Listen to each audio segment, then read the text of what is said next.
this is Jenny from A Journey with Jenny. Today I'm going to talk about something that is not PG-13. It's a little bit taboo, and if you're with other people, maybe you want to use headphones, and it might not be a video you'd be comfortable listening to with kids around. So I don't know why this is such a taboo topic. I mean, growing up, a lot of the movies I watched had a lot of sexual acts in it. And to be frank, all those things were really awkward watching and kind of learning about, is this what sex is about? And this practice that I'm going to talk about is something I had no idea about. I recently just learned about it, and it's called Orgasmic Meditation. And so you can definitely learn more about it below. I will link a couple of links below so you can check it out for yourself about what it is. So today I'm going to talk about 3 reasons why I think you should check it out. Whether or not you want to give it a try in the form that it currently exists, as I've been learning about it, or you take away what I'm sharing in this video and you apply it to your own life in whatever ways resonate with you. I felt really called to share about this. So my first reason why I think you should learn about OMing, that's what they call it, Om, and it is because I think that there is way too much stigma or misunderstanding about what an orgasm is and how you accomplish that. And to be very honest, I mean, I am somebody who never really fully understood it, and was not somebody who was very open about asking for and ensuring that I received the satisfaction that I wanted to have. And when we watch movies and when we've learned what we've learned about sex from the media and from stories that other people share and from, you know, just I feel like there's a lot of unhealthy dialogue about sex and orgasms.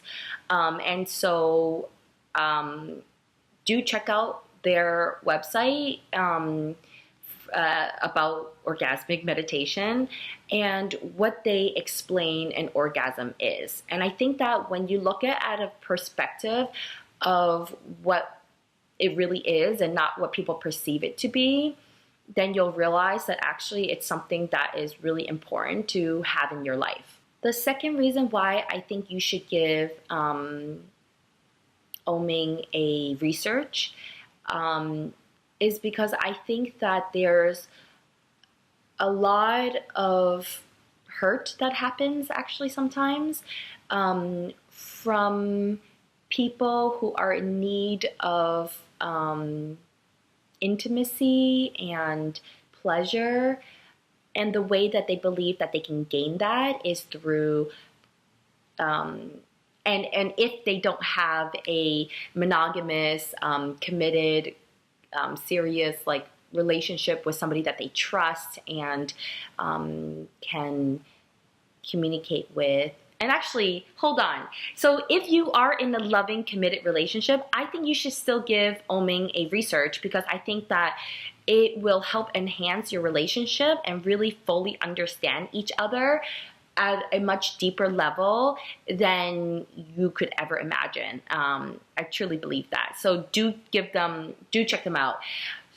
For those that aren't in relationships, I think that there's this belief that one night stands or, you know, just casual hookups or friends with benefits, that these are accomplishing your goal without those strings attached. And I think that what we don't realize is no matter what, when you experience something like sex with somebody else and there is those chemical exchanges,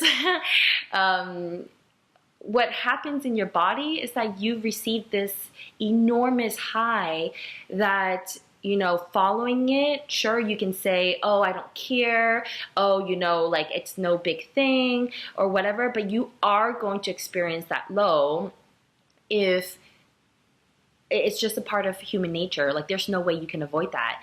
And so my honest belief is that there needs to be a way for us to be conscious of that and to explore alternatives that won't give you that feeling of emptiness after feeling such joy and release in our body. So the third reason why I think you should give OMing a try is that I think it's a really great way to be able to practice self-love and self-awareness.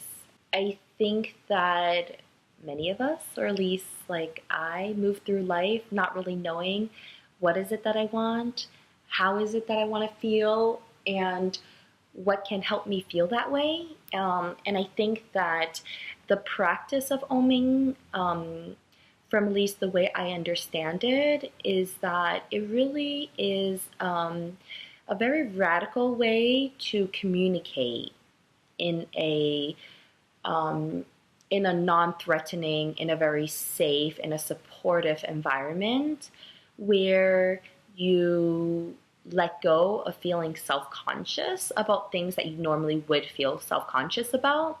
And instead, how do we make something that's such a part of our society something not taboo? I think that women should have orgasms. I think that they should be very commonplace.